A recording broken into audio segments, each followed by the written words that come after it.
In this video, we're going to take a deep dive into the triple jump. We're going to look at some biomechanics data and apply that to how you can improve your jumping. This is one of my coach athlete member videos. It's going to be a mix of theory and practical. Theoretically, I'm going to base a lot of what I talk about around World Athletics report from the 2018 World Indoor Athletics Championships. And we're going to focus on a couple of the jumpers from that event, Nelson Evora and Claye, for example. However, and highly relevant for you and me as coaches, we're going to look at some of the data and try to see if that can better inform our own coaching. So you'll see some of my athletes in action as well, and I'll be talking about what the biomechanical data shows and how I used it to reference my jumpers and attempt to improve them. Hopefully, in doing that, you'll also be able to get a greater understanding not only of biomechanics, but also of how you can use it to improve your coaching and your jumping. Phase ratio is an important consideration.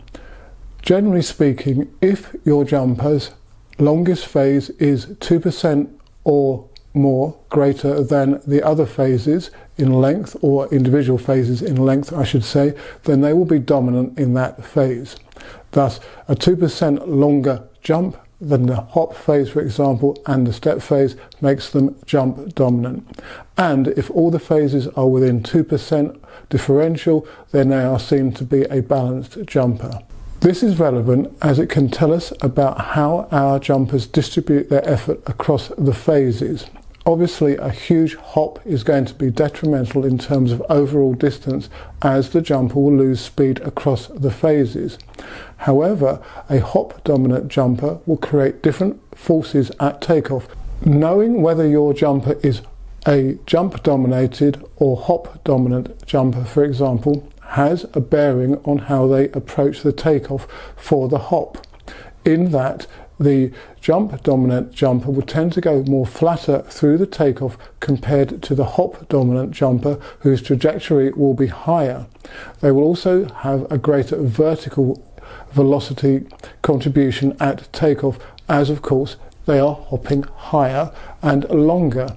This will also have implications for the landing out of the hop and the transition into the step and the speed throughout the rest of the jump. So Nelson Evora is a hop dominant jumper, and he had a greater takeoff angle of over 17% compared to the mean of the other jumpers in the final, which was around 15. Additionally, he had a greater vertical velocity component at takeoff. Claye is a balanced jumper, and referring to the statistics, his vertical velocity was 2.55 meters a second and the mean of the rest of the field 2.64 meters a second.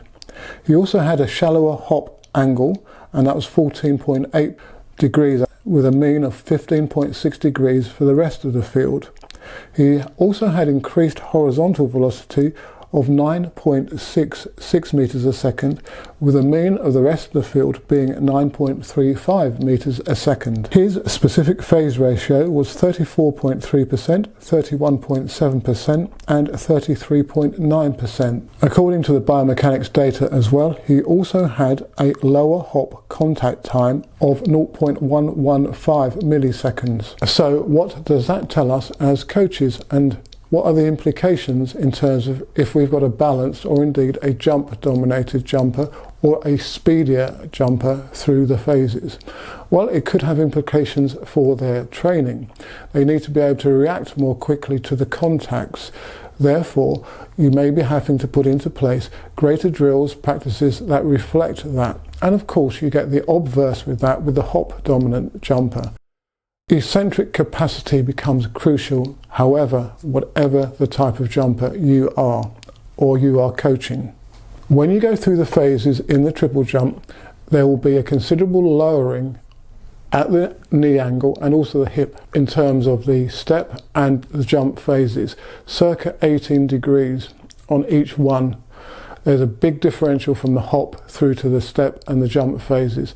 The hop, there's hardly any lowering of the centre of mass at all across the takeoff, but there is substantial lowering on the subsequent step and jump phases. This is one of my coach athlete member videos, and as you can see they go into great detail about, in this instance, the triple jump. Now there are over 40 videos in the coach athlete members section, and proving very popular are the training plans that I upload more or less every month, and I talk you through the relevant training block that goes with the training plan. If you're interested in becoming a coach athlete channel member, then head over to the channel's homepage, click on the membership button and go to the coach athlete member offering. Eccentrically, the jumper has to hit the contact and lift out of that contact, and the coupling speed between the eccentric and the concentric movements in the contact in the stretch reflex becomes crucial. Having looked into this, it appears that specific eccentric conditioning is crucial.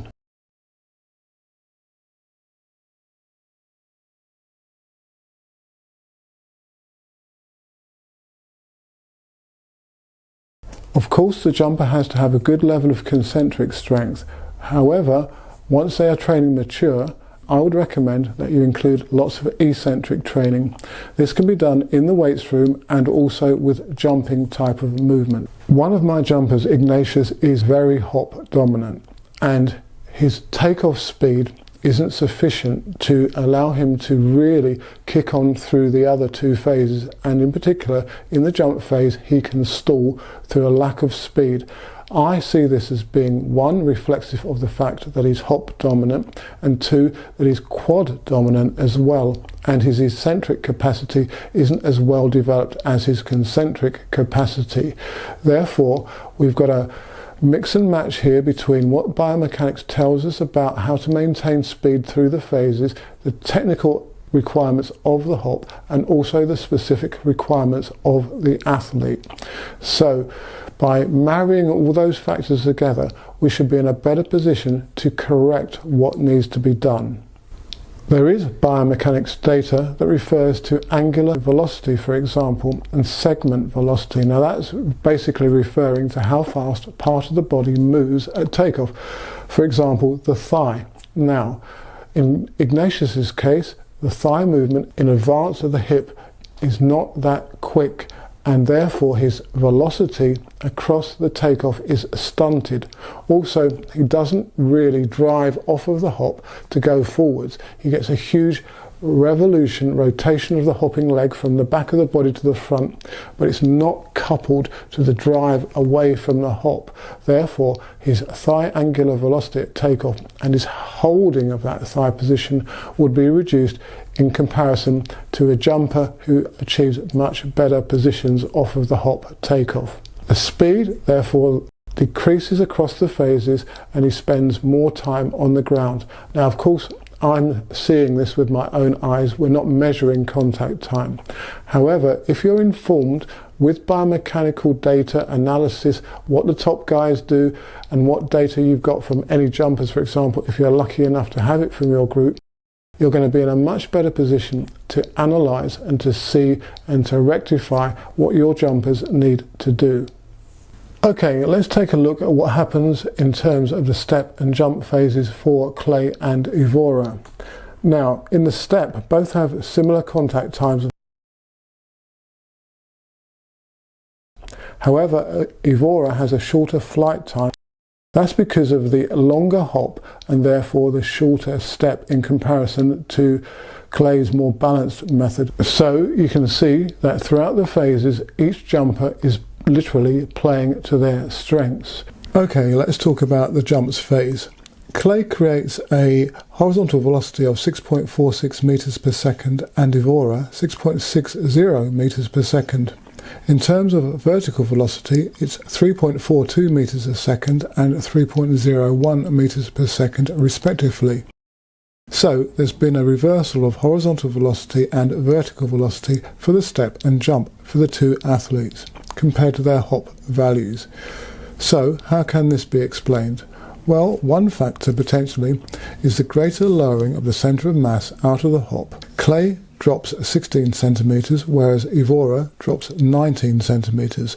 So the latter's longer hop and greater lowering of the centre of mass may prevent vertical velocity regeneration. Clay's balance technique, however, may therefore benefit from later ability to generate vertical velocity. What sports science research that does exist does in fact indicate that. For example, hop-dominant techniques are associated with higher forces than jump-dominated techniques. Therefore, optimal phase ratio may be related to a combination of strength and approach velocity. So, as I've said, we have to try to map how our jumpers create velocity into the takeoff and deal with that velocity and the forces, the horizontal velocity and the vertical velocity throughout the phases. We specifically need to put into place a training program that best reflects how they express their force and power in relation to their technical model. Well, I hope the information provided in this video will help you better understand some of the biomechanics behind the triple jump. It can be a complicated subject. Enjoyed the content of this more detailed type of video. As I mentioned during the video, this is one of my coach athlete member ones, so do head over to the channel's homepage to find out more about how you can gain access to them. Do like and subscribe, and I'll see you in the next video.